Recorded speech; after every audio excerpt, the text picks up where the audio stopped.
BBC News. The Bent Buggery Club. This is about Boris Johnson ordered to appear in court over £350 million claim. BBC News. Boris! Oh! Boris, what have you made? I made a monster. Eh? Did a monster mash then? He did the mash. The monster mash. And it was a graveyard smash. He did the mash. The monster mash. Hey, Boris, your favourite and my favourite clean-up artist. Isn't he? Hey? Oh, he is indeed. Boris that was in Iraq nicked that gold box, didn't he? Purloined it, nicked it, thieved it, and had to give it back. When nobody's begging looking in the pocket, somebody begging did see him. Alright.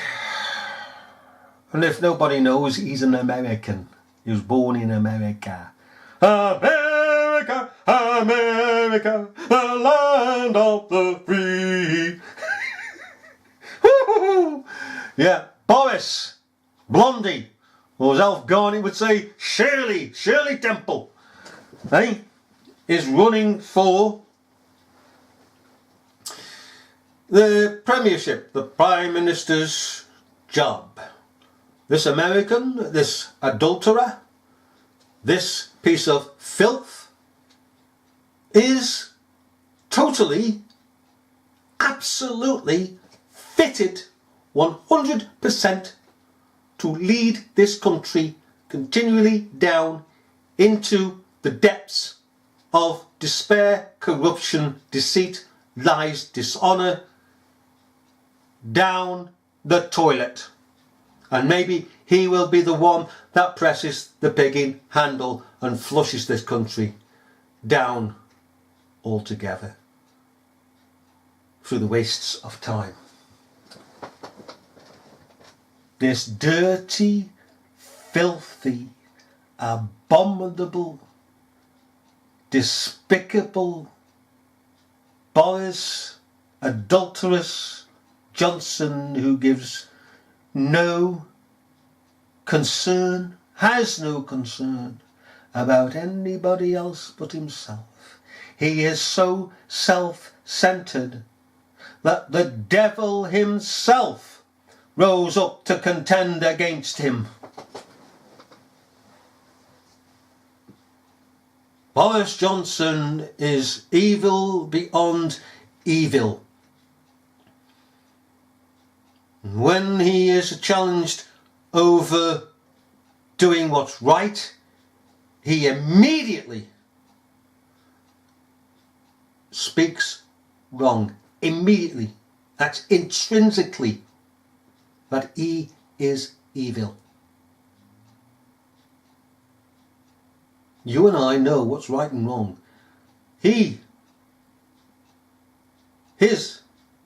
character, his understanding, his mindset is pure evil.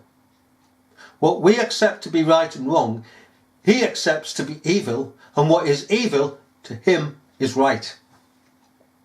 That's a desperately wicked person. He commits adultery like it's going out of fashion. It's all satisfying his own dirty, corrupt desires. He takes anything as long as it profits him. Do you know what he said about women in particular being raped and they were coming forward?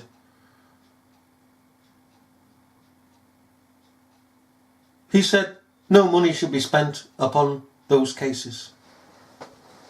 No money. None whatsoever. Can you believe that? That's how he is. It's a waste of money.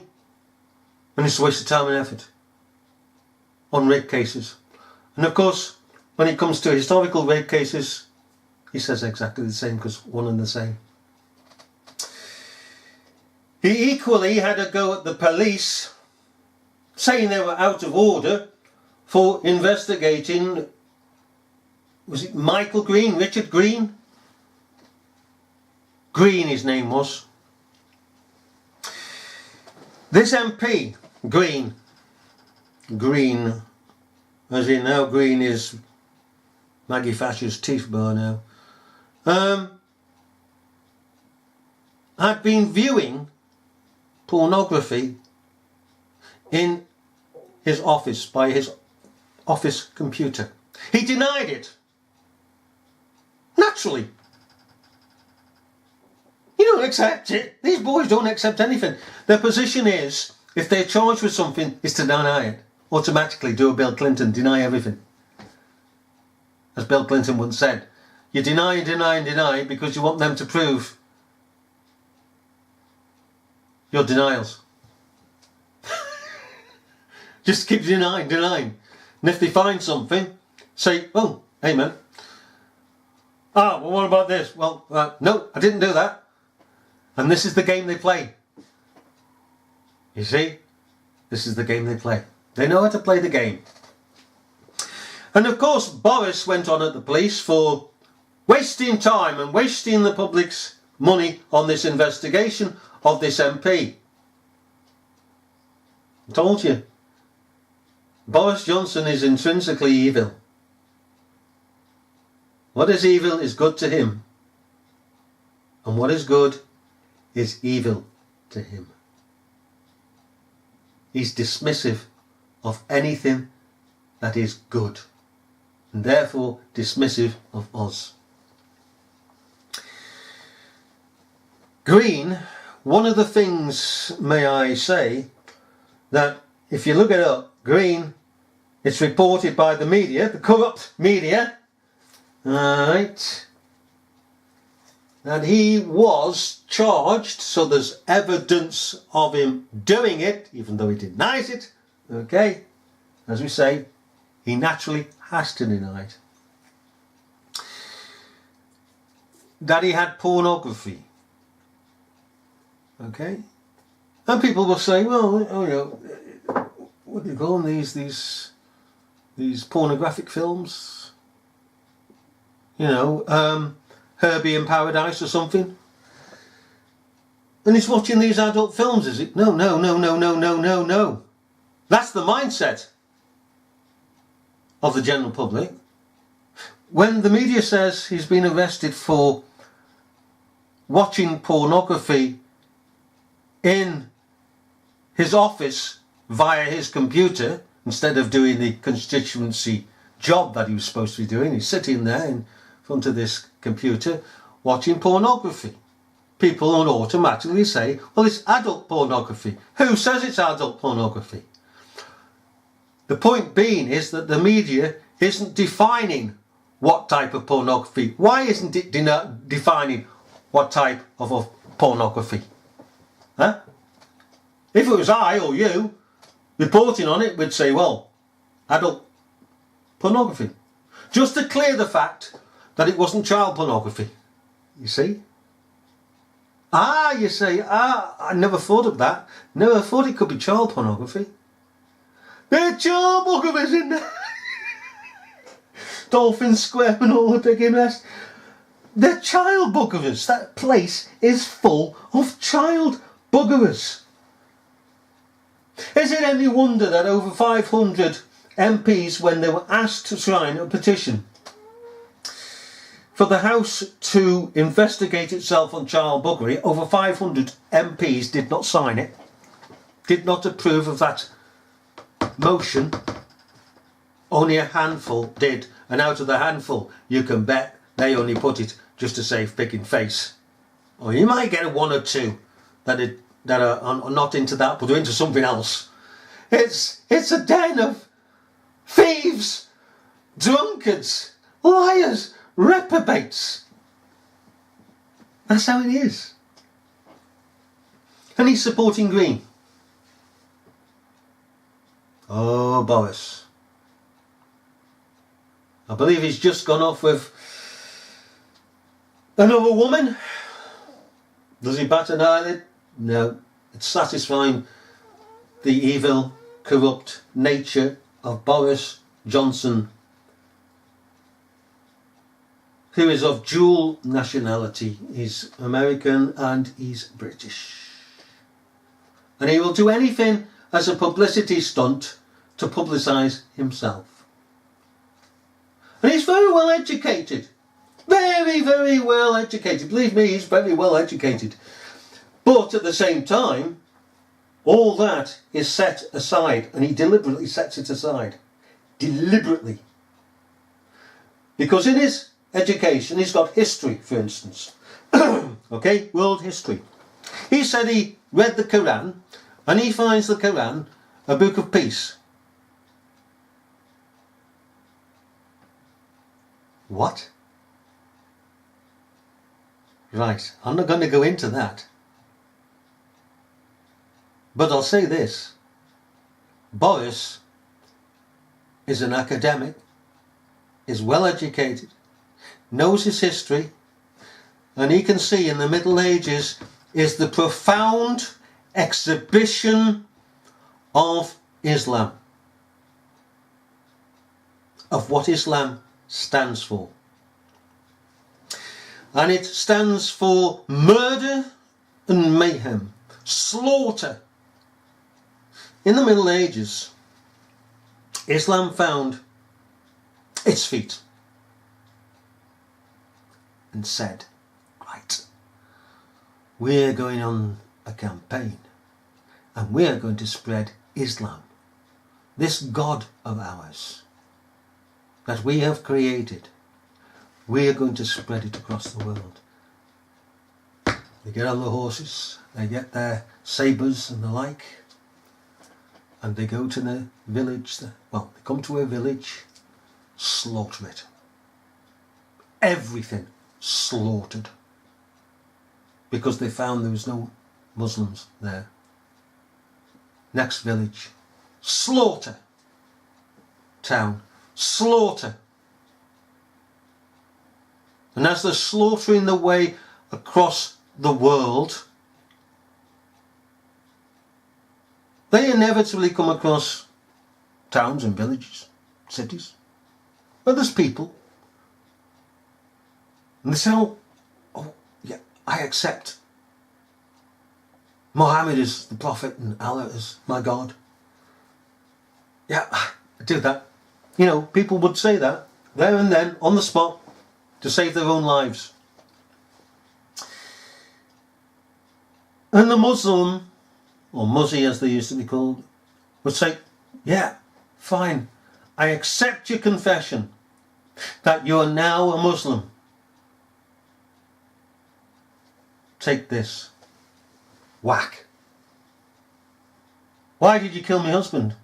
He confessed to be a follower of your religion. Well, I did that just in case he recanted, apostatized when we went. So now he's in heaven. They didn't believe that he was in heaven, but they just said it. Okay, because only a genuine Muslim, through the generations, you've got to go through your genealogy. If you're not in the genealogy, all right, of Islam, then you're dead. You're an infidel, dead. Doesn't matter what you profess, anything, you're dead. That's it. Full stop. Wife gone. Children gone. Pigs gone. Cows gone. Chickens gone. Slaughter. And the things that they did in their mass slaughter were just beyond belief. Slaughter, rape, everything. Child buggery, raping men, women and children and everything. There was absolute evil. And had it not been for the likes of Charlemagne, Islam would have conquered the world as it stood, with maybe the exception of China, Japan. But the world that was ruled by, well, once was ruled by Imperial Rome, would have been conquered by Islam on a bloody tirade. It was fought back. Charlemagne fought it back, and then of course it came forward again. Martel, Hammer Martel, defeated it. Now, I don't know which one came first, probably Martel, and then Charlemagne, or Charlemagne Martel. We'll have to look it up. But in 2 engagements of the world, Islam was defeated. Having been soundly and roundly defeated, it then came up with another plan. Subtle, very subtle, like a serpent. What we'll do is play the long game, says Islam. We'll go into that country and we'll put a family in that picking street this year, and maybe next year a couple more families, and a couple more families after that, and then increase it to 4 families, 6 families, 10 families, until the whole area is taken over. And you take over the areas slowly, slowly, here a little, there a little, drive out the indigenous population, make the indigenous population to look like the evildoers, that we're all in peace here. And then of course you go, when you've got strong enough, you then go with your politics and you get in a government of Islam. That's the way to win. And Boris says it's a religion of peace. Religion of peace. Now, you don't even have to go to the Middle Ages to see this. Go out on the streets and listen to them, and they're wanting Shaggers law. Alright? Look at them in the courts, slave trading. And of course the establishment of which Boris Johnson is a part of, and inner circle of the cabinet, sitting next to Theresa Maybag, okay, that old witch, knows exactly what Islam stands for. Told you. They're telling us. Government's telling us. Look at us. What we produce, says government, is lies, deceit. We should be leading you, the people who pay us to lead you, into truth and prosperity. We're not. We're your friggin' enemies. That's what Parliament's there for. It's supposed to be for the good of the country. Parliament is supposed to enact laws that stop people from doing evil things to others. It's supposed to speak the truth in the interest of the people. That's what they're paid to do. But they're not doing it. They've not done it for years. They've not done it from the beginning outset. They're a boys' club of thieves, self-aggrandizement, child buggerers. You can frigging name it there yet. Now then, that is the setup. If we go down to Tesco's down the road there, what do we expect to buy? What are they going to offer us? What are they going to sell to us? Pair of shoes? No, you Burke. A dress? Oh yeah? Fancy you. No! An owl? No! Not an owl? Who called you into the picture? Specs? No! Food? Oh, right. Go to a baker's. What do you expect to get from a baker's? Candles? No. Prosy? No!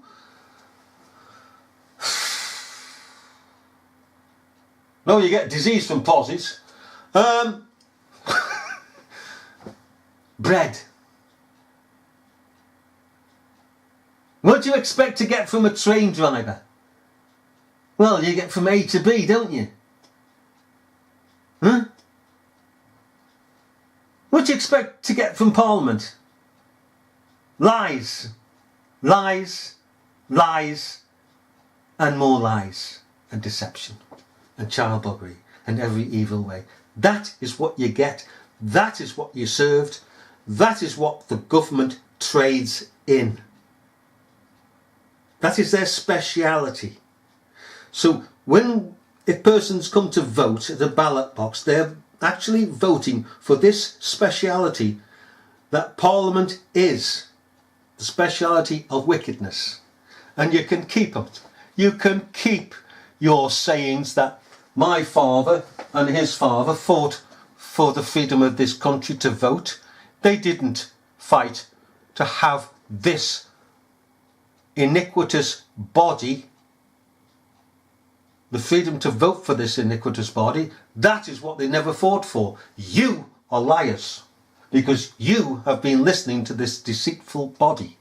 They fought for this land, this ground, and they fought for us, the people, not for Parliament. They despised Parliament. They hated Parliament. They saw what Parliament was. And today, you don't know. They did. And if they were to come back, they'd tell you, as I'm telling you, that they did not fight for Parliament for the freedom to vote. Or any other freedom. But for the people. With the exception of course, the freedom of the people not to be tyrannised by another foreign power. And our government has given us not only themselves as an autocratic government, but sold us into the hands of a foreign power and want us to stay there. That's what Parliament is. That's the Boris Johnsons of this world. And you can argue until the cows come home. It will never, ever change.